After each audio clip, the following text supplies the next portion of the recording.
Yes, friend, ako'y nagbabalik, DJ B-Boy Bibo para sa ating tuloy-tuloy na BB Time tungkol sa usaping relationship goals na sana naudlot pa. BB, ikaw ba minsan ka na bang may nakilala, nakamabutihan, nakaibigan, pero hindi mo nakatuluyan? Oh, sayang naman. Diba? In other words, jowa na sana naging jowa pa ng iba. Anong dahilan? Diba? Gusto naming malaman. Pero, gaya nga sa isang kaso, no? Kung curious kayo, ano yung mga nagiging reason kung bakit nangyayari yan? Diba? Yung pagmamahalan na hindi na isa katuparan, hindi nagkatuluyan. At yun nga yung napakinggan natin kanina sa ating BBC or B-Boy Bibo Confessions kung saan ay nagpadala ng liham si atin yung Karen para sa kanyang totga, hindi niya ex diba kasi hindi naging sila pero totga niyang itinuturing or the ones that got away na si Vince. Diba? Silang dalawa na akala niya tuloy-tuloy na. Pinakilala niya na sa kanyang mama at papa. Akala niya sure na sa kanya. Tapos muntik nang may mangyari sa kanilang dalawa. Tapos ang ending nung hindi niya napagbigyan, lang sabi niya to at based sa kwento niya to na feeling niya ito yung naging dahilan kung bakit siya iniwan. Dahil hindi siya pumayag na merong mangyari sa kanilang dalawa. Yun yung naging rason sa tingin niya or sa palagay niya kung bakit naudlot kung ano man yung namamagitan sa kanilang dalawa. Which is kinda sad to know, no? Pero yun yung nangyari. Nakakalungkot isipin kasi talaga ba? Dahil lang hindi ka napagbigyan? Dahil lang hindi niya isinuko ang bataan? Yun yung naging basihan mo para siya ay iwan? Diba? Nakakalungkot yun. When in fact, makukuha mo naman sana yun kung naghintay ka lang. Diba? Nag-impatient ka Kung naghintay ka lang, di sana sayong-sayo na yan ngayon.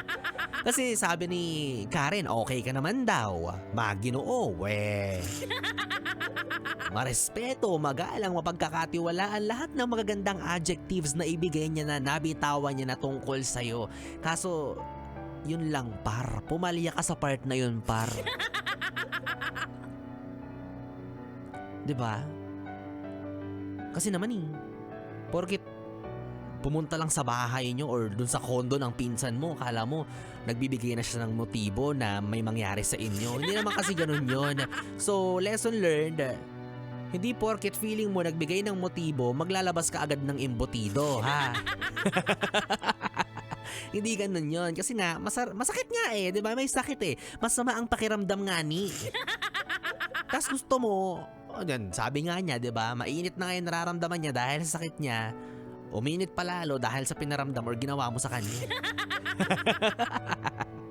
Ay nako mga yes friend, alam niyo sa panahon ngayon, common na rin talaga yung ganitong sitwasyon, di ba? Hindi ko alam kung magkakaroon na naman ng bagong tawag sa ganyang setup, no? Pero common yan.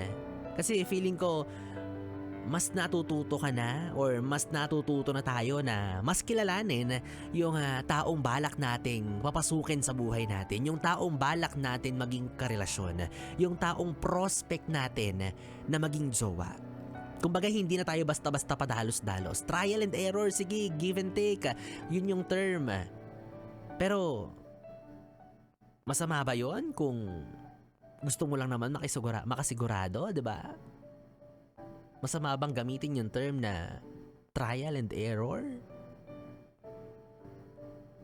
Kung gusto mo lang naman na bago ka mag-dive in totally, kagaya ni Karen, bago mo isuko ang bataan makilala mo muna siya ng todo, diba? Yung tipong kung may pagkakataon na makilala siya sa bawat aspeto, gagawin mo Kahit pa na alam mo na maaaring maging sanhi yun para hindi maging kayo. Or merong maging dahilan sa pagkakilala ninyo para hindi kayo magkatuluyan, talagang aalamin mo. Kasi sawakan na maging padalos-dalos na sige, hayaan mo na kung may madiscover ako sa kanya along the way, mamahalin ko naman siya and for sure mamahalin ko na lang din yun eventually kung ano man yung mali sa kanya. No.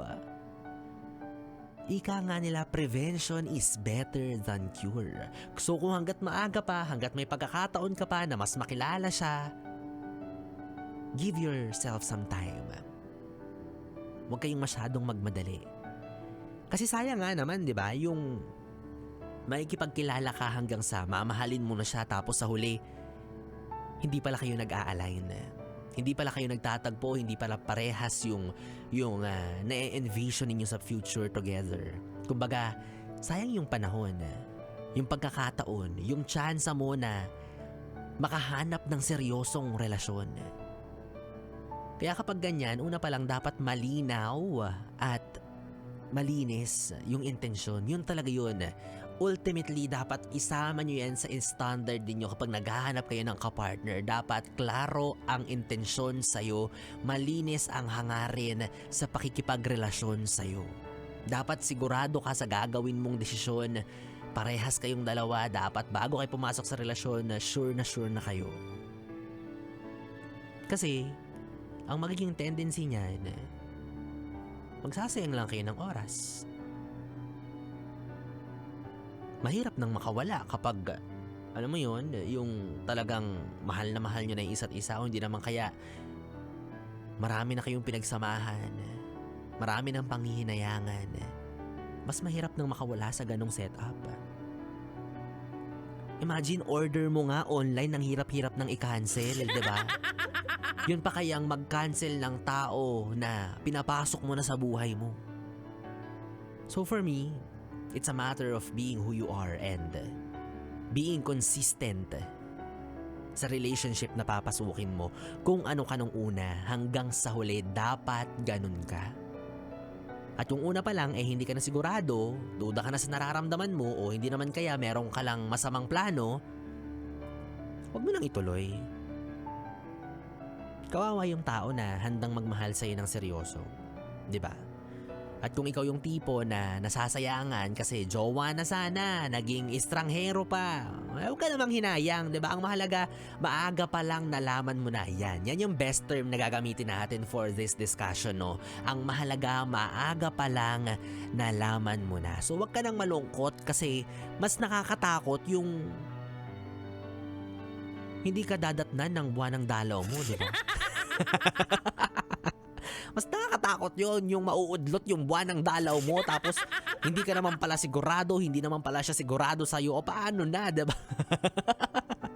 Kaya matalino rin talaga itong si atin yung Karen, no, na ang ating letter sender na hindi niya binigay kasi what if nga naman, diba? Hindi inaasahan. Tapos yun lang pala yung habol sa kanya. Magkatikiman sila. Tapos ending, wala na. Diba? So mahirap na. So nagdanigurado lang siya. At tama naman din yung ginawa niya. Diba? Hindi siya nagpadalos-dalos. She took her time. And nakiramdam siya.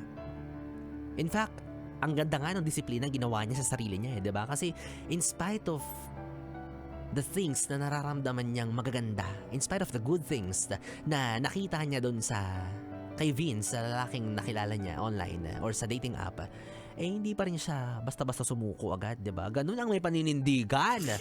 Hindi mo basta-basta isusuko ang bataan. Pero aminin mo, ginusto mo rin na siya ay hawakan. Kahit hindi mo namasdan, at least iyong naramdaman. Ang ika nga'y, sabi mo, mainit niyang cambio.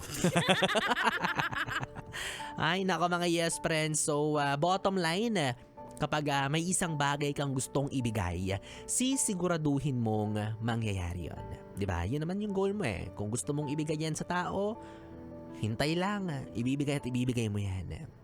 Kahit anong unos, kalamidad o sakuna pa yan. Kung gusto, may paraan. Kung ayaw, may dahilan. Ayun, diba? Parang ako, gusto ko nang mamigay ng premyo unless i-cancel ko to. O kaso, sayang naman yung tumataginting na 500 piso. O sige na nga, eto na nga. Alam ko namang inaabangan mo to. Alam kong kinakabahan ka kasi baka i-cancel ko to. Baka maudlot ito. O kaya naman, yes friend, ito na ang mahalagang anunsyo kung sino nga ba ang mapalad na mananalo para sa ating Pera lang yan! Pera lang yan! Yes friend, lakasan mo nang muli ang volume ng radyo mo dahil baka pangalan mo na ang babanggitin ko. Kanina nga mga yes friend kong Bibi, ang hinahanap po ni Biboy Bibo ay ang pagbibigay ninyo ng pangalan ng artista na ang pangalan ay nagsisimula sa letrang B. Oo, B as in Bardagol, B as in, di ba sabi ko nga kanina, huwag na tayong lumayo pa. Biboy Bibo! Wow, artista talaga siya. Oo, di ba? Letter B as in Biboy Bibo, Bardagol, Boljak, Bembang. Oo, kaso may nag-send dito, Vice Ganda. Paano na, di ba? Letter V yun. O, dahil dyan, wag na nating patagalin pa. Hawak ko na po ang resulta dahil may nanalo na. Kaya naman, congratulations sa pagmumukha mo. Jerome Pascua! Congratulations!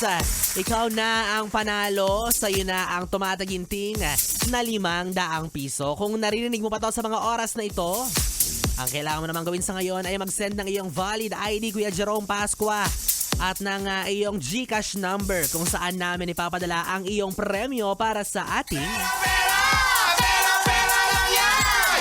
Pera lang yan! Yes, friend, 3 oras na BB time ang ating pinagsamahan. Nakapiling niyo po ang BB niyo sa radyo. DJ Biboy Bibo. Magkasama at magkarinigan tayong muli bukas. Araw ng Sabado mula 2 p.m. to 6 p.m. para sa ating programang Stick to One. Mga kantang OPM hatid po sa inyo ng 101.1 Yes FM. Solid! Good night, Bibi. Mwah, mwah.